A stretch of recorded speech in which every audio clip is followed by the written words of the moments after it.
ఐదేళ్ల వైసీపీ పాలనలో వెంటిలేటర్ మీద ఉన్న రాజమండ్రి ప్రభుత్వ ఆసుపత్రిని కూటమి ప్రభుత్వం అధికారంలోకి వచ్చిన 10 నెలల్లో ప్రక్షాళన చేసి ఐసీయూలోకి తీసుకొచ్చామని, రానున్న రోజుల్లో ఒక రోల్ మోడల్గా తీర్చిదిద్ది ఇంకా మంచి సేవలు అందేలా చేస్తామని ఆదిరెడ్డి శ్రీనివాస్ అన్నారు.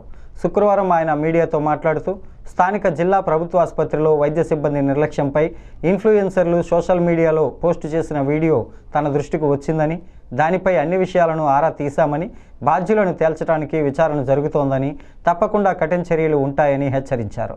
ఈ 10 నెలల్లో ఎమ్మెల్యేగా తాను 20 సార్లు ఆసుపత్రిని సందర్శించి పరిస్థితి మెరుగుపరచడానికి కృషి చేశానని, దాంతో 20% మార్పు కనిపిస్తోందని ఆయన అన్నారు.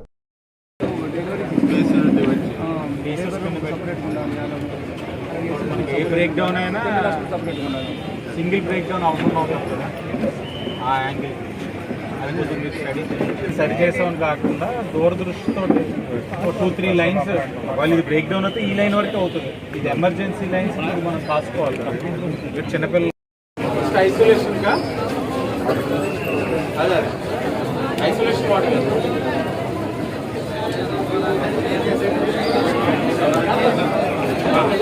ఐసోలేషన్ వాటర్ నేనే పిలిచాను. కొత్తవి వచ్చినాయా తిరిగిపోయినాయి అప్పుడే.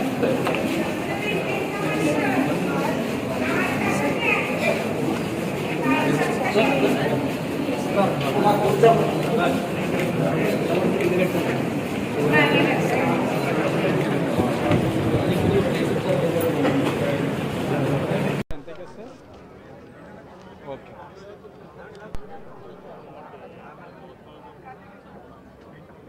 కాబట్టి 1500 అయిపోయింది అంటున్నాడు. మీరు అట్లా వేసిపోమని వాళ్ళని అలా చూసుకోవడానికి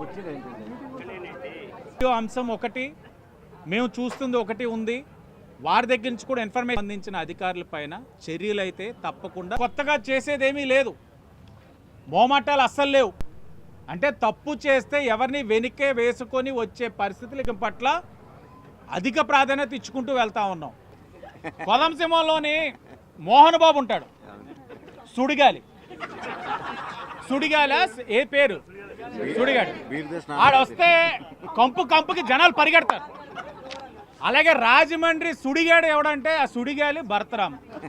అది కంపు కొడుతుంది, ఇతని ప్రెస్ మీట్లు కంపు కొడుతున్నాయి. తను వచ్చాడు అనంటే రాజమండ్రిలో పారాచూట్ లీడర్ కింద దిగుతాడు. వచ్చాడు అనంటే తను వచ్చాడని ఎలా తెలుస్తుంది అంటే ఓ ప్రెస్ మీటు, నన్ను ఒక 4 తిట్లు. ఓహో ఆదిరెడ్డి వాసిని తిట్టారా, ఓ ప్రెస్ మీట్ భరతరామ్ వచ్చి ఉంటాడు. కంపు కొడుతుందంటే కంపు రాజకీయాలు ఆడుతున్నారని అర్థం. అంటే గాలిలో గెలిచాడు, ఆ గాలి వాటం పోవట్లేదు అబ్బాయికి. ఎందుకు ఈ రాజకీయాలు? ఎక్కడైనా 10 నెలల్లో నిర్మాణాత్మకంగా ఇదని చెప్పావా? మేము 5 ఏళ్ళు చెప్పేవాళ్ళం, ఇదిగో ఇక్కడ ఇబ్బంది పడుతున్నారు చూడండి, ఇదిగో ఇక్కడ ఇబ్బంది పడుతున్నారు చూడండి అని.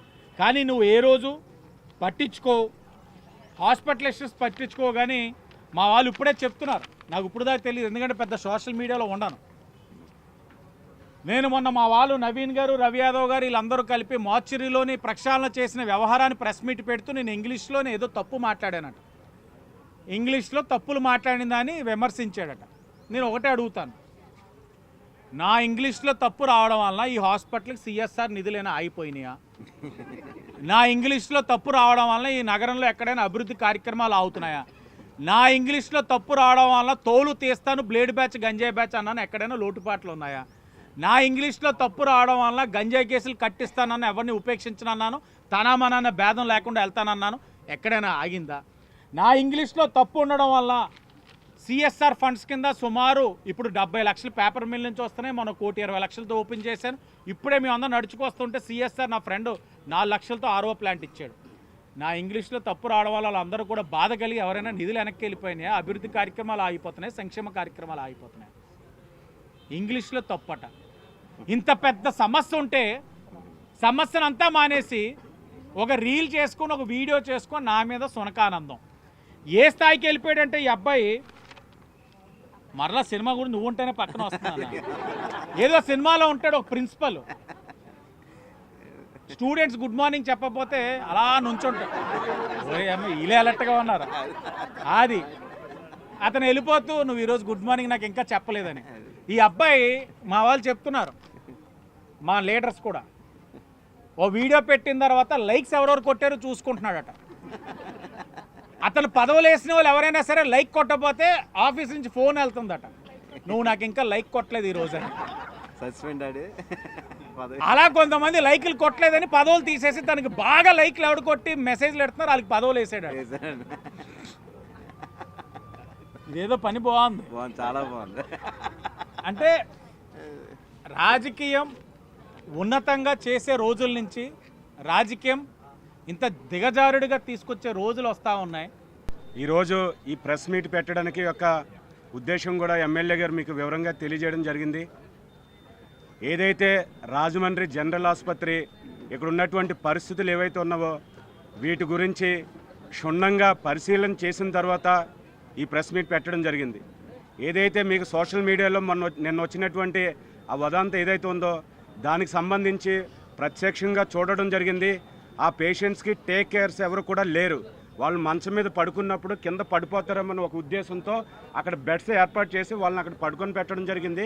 వాళ్ళ యొక్క మతి స్థిమితం సరిగ్గా లేకపోవడం వల్ల వాళ్ళు అక్కడ పెట్టినా కానీ బయటకు అటు ఇటు తిరిగే పరిస్థితులు ఉన్నాయి కనుక పడిపోతారు, వాళ్ళకి ఏదైనా డ్యామేజ్ అవుతుంది, తలకి ఏదైనా దెబ్బ తగులుతుందని ఒక ఆలోచనతో వైద్యులు వాళ్ళకి బెడ్స్ కింద వేసి వాళ్ళని పడుకొని పెట్టడం జరిగింది.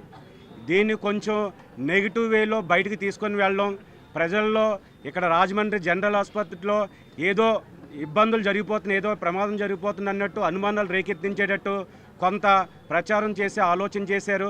ఈరోజు సోషల్ మీడియాలో చేసిన పోస్టు మా జన సైనికుడు వేరే అతనే కాదు, అలాగే గగన ఆవిడ కూడా మా జన సైనికురాలు, వీర మహిళ. వీళ్ళందరూ కూడా పవన్ కళ్యాణ్ గారి యొక్క ఆశయాలు ఆలోచనల విధంగా సోషల్ మీడియా అందరినీ కూడా ఎవరికి ఏ విధమైన ఆపదలో ఉన్నా సరే, ఒక ఆరోగ్యంగానే కాదు ఏ సమస్య వచ్చినా సరే వాళ్ళంతా కూడా తెలియజేయడాలు. దీనివల్ల అలాగే తెలుగుదేశానికి సంబంధించిన శాంసంగ్ ప్రసాద్ గారు కూడా ఉన్నారు. వీళ్ళందరూ కూడా పార్టీలతో ఉంటూ ప్రజలకు ఏదో సేవ చేయాలన్న తపంతో చేస్తున్న దాన్ని కొంతమంది వ్యక్తులు, కొంతమంది ఏముందిలే మన పబ్లిసిటీ పిచ్చాడు, మన గాలిలో వచ్చిన అదే ఒకసారి అంతకుముందు చెప్తున్నాం, ఏకచిత్రానికి ఒకటే సినిమా, అతనికి ఒకే సినిమా చేశాడు, అలాగే ఒకేసారి ఎంపీ చేశాడు అతనిది. కానీ సోషల్ మీడియాలో మాత్రం ప్రతిరోజు ఉంటాడు.